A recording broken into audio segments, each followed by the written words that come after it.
हम यहाँ पे दोनों हेडर फाइल्स को शामिल कर लेते हैं अपने पास। सबसे पहले मैं stdio.h फाइल को शामिल करता हूं, उसके साथ conio.h को।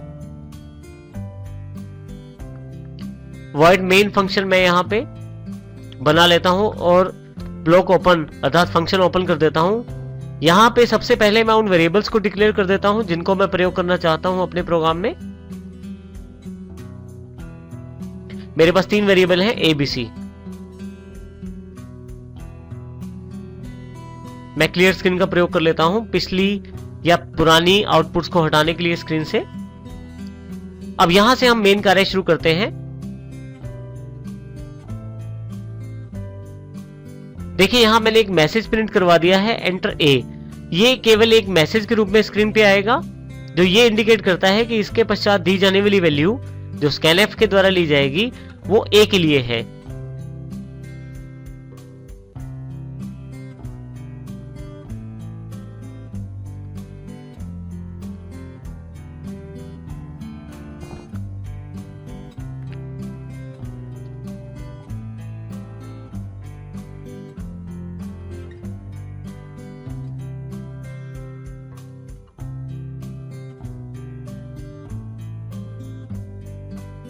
बिल्कुल सेम प्रोसेस मैंने B के लिए भी कर दिया है। जैसे मैंने printf और scanf का प्रयोग A वेरिएबल के लिए किया है, बिल्कुल वैसे ही मैंने printf और scanf का प्रयोग B वेरिएबल के लिए किया है।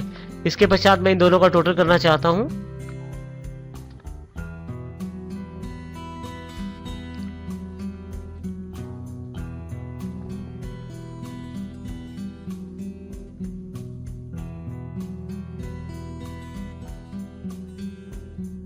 और अपने मेन फंक्शन को क्लोज कर देता हूं। यहां यदि आप ध्यान से देखें तो एड्रेस ऑफ ऑपरेटर का जो प्रयोग किया गया है वो केवल scanf में किया गया है, क्योंकि इसमें हमें वैल्यू को स्टोर करना होता है। उसके साथ ही यहाँ पे आप देखें मैंने %g का इस्तेमाल किया है जो कि फॉर्मेट स्पेसिफायर है, जो ये बताता है कि A जो वेरिएबल है वो इंटीजर डेटा टाइप का है। इसी तरह से scanf B में भी ऐसे किया गया है। अब मैं इस प्रोग्राम को रन करने के लिए Ctrl+ F9 का प्रयोग करता हूं। अब देखें तो यहाँ स्क्रीन पे एंटर A इक्वल टू एक कर्सर ब्लिंक कर रहा है यहाँ पे, जो A की वैल्यू हमसे मांग रहा है। जो भी कीबोर्ड पे मैं वैल्यू टाइप करूंगा वो वैल्यू A में स्टोर कर दी जाएगी।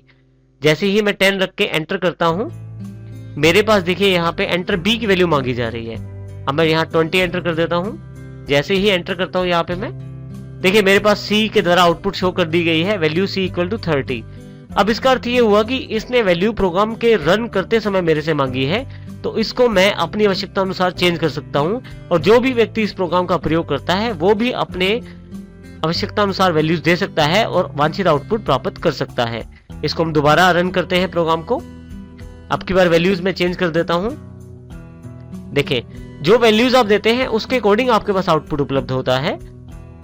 मैं फिर से एंटर करके प्रोग्राम पे वापस आ जाता हूं।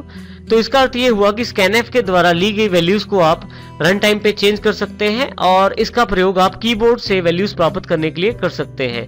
इसी प्रकार से printf का प्रयोग आई हुई आउटपुट को शो करने के लिए कर सकते हैं। आने वाले एग्जांपल्स में हम देखेंगे कि printf scanf के साथ ही हम सभी एग्जांपल्स को रन करेंगे और इसके द्वारा ही लगभग सभी प्रोग्राम हमारे संपूर्ण होंगे।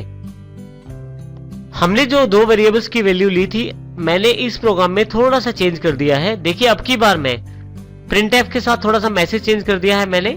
एंटर A एंड B, अर्थात मैं चाहता हूं A और B दोनों के लिए वैल्यू इकट्ठी एंटर कर दी जाए। और scanf में मैंने यहाँ पे 2%g का प्रयोग किया है, जिसमें पहला A की वैल्यू एक्सेप्ट करने के लिए और जो दूसरा %g है वो B की वैल्यू एक्सेप्ट करने के लिए है। यहाँ देखिए डबल कोट्स के पश्चात मैंने एड्रेस ऑफ A फिर कोमा एड्रेस ऑफ B का प्रयोग किया है। इसमें सबसे पहले जो वैल्यू दी जाएगी वो एड्रेस ऑफ A अर्थात A वेरिएबल में स्टोर की जाएगी और दूसरी बार वैल्यू दी जाएगी वो एड्रेस ऑफ B अर्थात B वेरिएबल में स्टोर की जाएगी। उसके पश्चात वही प्रोसेस आगे है। C में हमने दोनों का टोटल किया है और उनकी वैल्यू को प्रिंट करवाया है। अब मैं इस प्रोग्राम को अगर चला के देखूं तो क्या फर्क रहता है देखते हैं। देखिए यहाँ पे मैसेज जो है वो A और B दोनों के लिए अवेलेबल हो गया है। सबसे पहले मैं यहाँ वैल्यू लिखता हूँ और जैसे ही एंटर प्रेस करता हूँ मेरे पास नीचे वाली लाइन में कर्सर आ जाएगा, लेकिन यहाँ दूसरी वैल्यू भी मैं एंटर कर देता हूँ। और उसके पश्चात एंटर करने के पश्चात देखिए आपके पास यहाँ पे C में दोनों का टोटल अवेलेबल हो गया है, अर्थात आपने 2 वेरिएबल्स की वैल्यू एक साथ प्राप्त कर ली है। इसको हम दोबारा रन करते हैं। देखिए अब की बार मैंने स्पेस के साथ ये किया है। सबसे पहले वाली वैल्यू A को दे दी गई जो 11 है, और दूसरी वैल्यू 22 है या 22 है वो B को दे दी गई। C में दोनों का टोटल अवेलेबल हो गया है। तो इस प्रकार आप चाहें तो एक से अधिक वेरिएबल्स की वैल्यू एक ही बार आप स्कैनएफ से रीड कर सकते हैं। आप जो भी कीबोर्ड पे वैल्यूज प्रेस करेंगे स्पेस देकर, वो सभी वैल्यूज स्कैनएफ के द्वारा उन पर्टिकुलर वेरिएबल्स में स्टोर कर दी जाएंगी। तो इस प्रकार यदि हम यहाँ देखें तो पहले एग्जांपल में जब हम मैन्युअल वैल्यूज देते हैं, यानी कि बार बार प्रोग्राम में चेंज करते हैं, तो आपके पास हर बार सेम आउटपुट रहता है यदि आप वैल्यू चेंज नहीं करते, और इसके साथ ही आपको हर बार प्रोग्राम की कोडिंग में जाके उस वैल्यू को चेंज करना पड़ता है। परंतु स्कैनएफ से आप अपने प्रोग्राम को रन करते समय ही वैल्यूज दे सकते हैं, और जिसके साथ उन वैल्यूज के आधार पे ही आपका आउटपुट आपके पास अवेलेबल रहता है। इस पिक्चर के आधार पे देखिए हम प्रिंटएफ और स्कैनएफ के कार्य का निर्धारण कर सकते हैं। हमारा जो प्रोग्राम होता है उसको जो इनपुट वैल्यूज चाहिए होती हैं वो स्कैनएफ प्रदान करता है, जो वो यूजर से कीबोर्ड के द्वारा प्राप्त करता है, और फिर प्रोग्राम उन वैल्यूज के आधार पे अगर कोई आउटपुट जनरेट करता है तो प्रिंटएफ के द्वारा उसको स्क्रीन तक पहुंचाता है। हम ये कह सकते हैं यहाँ पे स्कैनएफ का मुख्य कार्य इनपुट प्राप्त करना होता है और प्रिंटएफ का मुख्य कार्य आउटपुट देना होता है। इस प्रकार से हम प्रिंटएफ और स्कैनएफ का प्रयोग कर सकते हैं। सी लैंग्वेज में जो नेक्स्ट टॉपिक हमारे पास उपलब्ध है वो है ऑपरेटर्स। अब हम सी लैंग्वेज के बेसिक ऑपरेटर्स की जानकारी लेंगे। हमारे पास सी लैंग्वेज में काफी तरह के ऑपरेशन करने के लिए डिफरेंट तरह के ऑपरेटर्स उपलब्ध हैं, जिनमें मुख्य उपलब्ध हैं arithmetic operators, relational operators, logical operators, assignment operators, bitwise operator. सबसे पहले हम अध्ययन करेंगे अर्थमेटिक ऑपरेटर्स का।